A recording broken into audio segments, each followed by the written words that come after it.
They told you to stay connected. They told you that your value lives inside your relationships, your network, your circle. They told you that pulling away makes you weak, lonely, irrelevant. You believed them. And while you were busy staying available, staying warm, staying open, you were being drained. This is not self-help. This is self-conquest. Let me perform psychological surgery on you, right now. Because the lie you were sold about isolation is the same lie that keeps the flock manageable, keep people connected, keep them dependent, keep them visible, and you keep them controllable. The ones who wrote those rules already knew how to use distance. They just never taught you. Welcome to the desert of the real. You're on a battlefield, not a metaphorical one. A silent, invisible battlefield where attention is currency, access is leverage, and your availability is someone else's advantage. Every time you answer too fast, show up uninvited, explain yourself without being asked, or chase approval from people who are already calculating your worth, you hand over power, freely, with a smile. Look at your life with surgical precision. Who calls only when they need something? The sleepers stay connected because connection feels safe.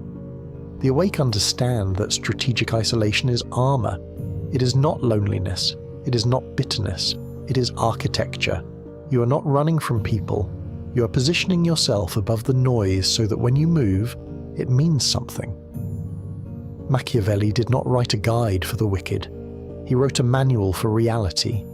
He understood that human beings are fickle, greedy, and driven by fear and self-interest above all else. Not some of them, most of them. And the prince who forgets this does not stay a prince for long.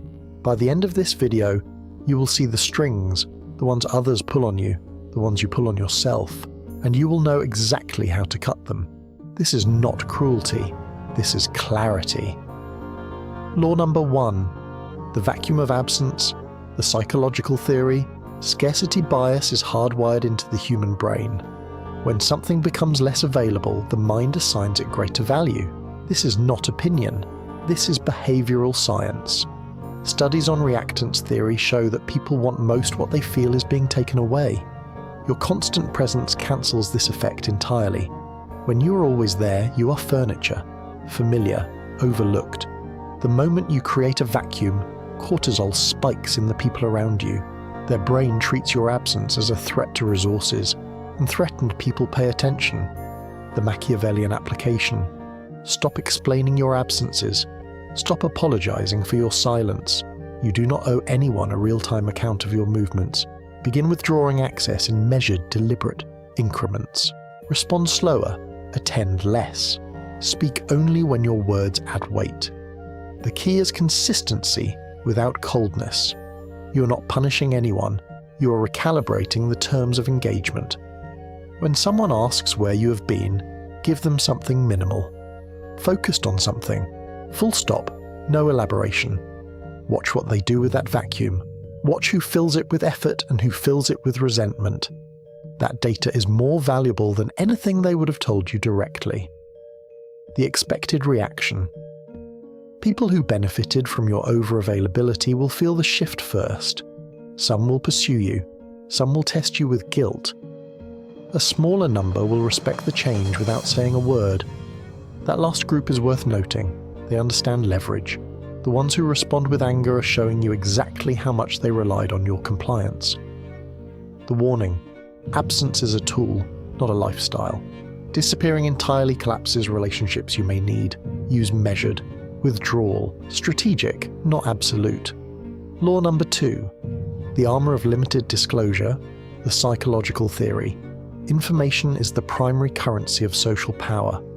What others know about you shapes how they position themselves against you. Cognitive load theory tells us that people construct mental models of those around them. The more complete your model of someone, the more predictable they become. Predictability is vulnerability. When you overshare, when you narrate your struggles, fears, and plans to anyone who will listen, you're handing people the tissue of your psychology. They will use it, not always with malice, sometimes with pure instinct. The Machiavellian application. Conduct an autopsy on your own disclosure patterns. Where are you bleeding information? In meetings, in casual conversation, on social media. Most people narrate their lives in real time without understanding they are building a map for others to use. Start restricting. Share outcomes, not processes. Share results, not fears. When someone probes for more than you want to give, redirect with a question. What made you ask that? It shifts the dynamic without creating conflict. The sovereign does not explain his thinking to the court. He announces decisions. You're not obligated to be an open book. Legibility is not honesty. It is exposure. The expected reaction. People will initially find you harder to read. Some will label this as arrogance or distance. This is a feature, not a problem. The ones worth keeping will adjust to your new frequency. Others will move toward easier targets. Let them. The warning. Silence is not deception. Do not use limited disclosure to manipulate outcomes through false impressions. That crosses from sovereignty into sabotage. Protect your information. Do not weaponize others' trust. Law number 3. The predatory use of space. The psychological theory, proxemics, the study of personal and social space, reveals that physical and psychological distance directly influences perceived authority. Leaders who maintain space are consistently rated as more competent and less desperate than those who close distance too quickly.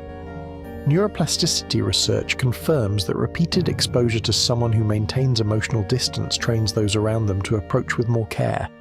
Space trains people how to treat you. Closeness, offered too freely, trains them to take you for granted. The Machiavellian application. This operates on 2 levels, physical and emotional. Physically, stop leaning in. Stop over-attending events where your presence is expected but not valued. Let people come to you. Emotionally, stop being the one who always initiates. Stop being the one who resolves tension first. When a conflict sits unresolved, most people cannot tolerate the discomfort and will move to fix it. If you are always that person, you always lose leverage. Sit in the discomfort with them. Let the space do the work. Whoever breaks first reveals how much the relationship means to them. That is real data. That is your leverage. The expected reaction. People recalibrate. Those used to your emotional labor will be disoriented at first. The dynamic shifts from them expecting comfort to them seeking approval. That is a fundamental transfer of power. It does not happen overnight. It happens through repetition and consistency. The warning. Do not confuse emotional distance with indifference to people you genuinely value. The goal is leverage, not a graveyard of good intentions. Cold distance applied without discernment destroys what is worth keeping. Law number 4. The strategic withdrawal before decisions. The psychological theory. Decision fatigue and social pressure are 2 of the most exploited weaknesses in human behavior. When someone pushes you for an immediate answer, they are not being impatient. They are using pressure as a tool. Urgency is almost always manufactured. The brain under social pressure defaults to appeasement responses, agreeing, committing, promising, to relieve the cortisol spike caused by conflict. The person who controls the timing of a decision controls the outcome. The Machiavellian application. Build the pause into every significant interaction. When pressure is applied for an immediate answer, your response is the same. I will come back to you on that. No timeline, no apology, no over-explanation. This single behavior will separate you from nearly everyone around you because most people are too uncomfortable with the awkward pause to hold it. Practice sitting in that silence. The person applying pressure is expecting compliance or resistance. What they are not prepared for is calm, deliberate withdrawal. It reads as power. Because it is power, you're not stalling, you're refusing to operate inside someone else's urgency. The expected reaction. Initial frustration, sometimes irritation, then, in most cases, respect. People do not realize how much they trust someone who does not react immediately. Reactivity signals insecurity. Stillness signals control. The battlefield belongs to whoever is least reactive. The warning. This is not avoidance. You must return with a decision. Withdrawing and never re-engaging is not strategy. It is evasion. The sovereign withdraws to think, then returns to act. Law number 5. The calculated reappearance, the psychological theory. Intermittent reinforcement is among the most studied phenomena in behavioral psychology. Variable reward schedules, where reinforcement appears unpredictably, create stronger behavioral patterns than consistent rewards. This is why people work harder for inconsistent approval than for constant praise. Your reappearance after strategic absence triggers this exact mechanism. The people in your orbit begin to associate your presence with significance, not because you performed, because your presence became scarce enough to feel like a reward. The Machiavellian application: time your reappearances with precision. Do not return to visibility randomly. Return when there is something to show, a result, a shift, a decision. Your silence built anticipation. Your reappearance should confirm that the silence was intentional and productive, not random. This is surgical precision applied to social timing. In professional settings, go quiet during the chaos and return with clarity. In personal dynamics, pull back during noise and re-engage when the temperature drops and you hold the frame. Every reappearance is a statement. Make it count. The expected reaction. People respond to this with a mixture of relief and heightened attention. The reappearance feels like an event. That is the architecture working. You have conditioned the space around you to treat your engagement as signal, not noise. The warning. Calculated reappearance collapses if the absence was empty. You must use the isolation to actually build something. Otherwise, the pattern reads as manipulation, and people with any perceptiveness will see through it. You carry something now that most people will never carry. Not because they lack intelligence, because they lack the willingness to see the world as it is rather than as they were told it should be. The vulgar crowd will keep performing, keep over-explaining, keep chasing proximity to people who are simply tallying what they can extract. They will call your distance coldness. They will call your silence arrogance. Let them. Their interpretation is not your concern. Their comfort was never your responsibility. We do not arrive at sovereignty by being liked. We arrive there by being clear. Clear about human nature. Clear about the value of our attention. Clear about the cost of over-availability. You cannot unsee this. The strings are visible now.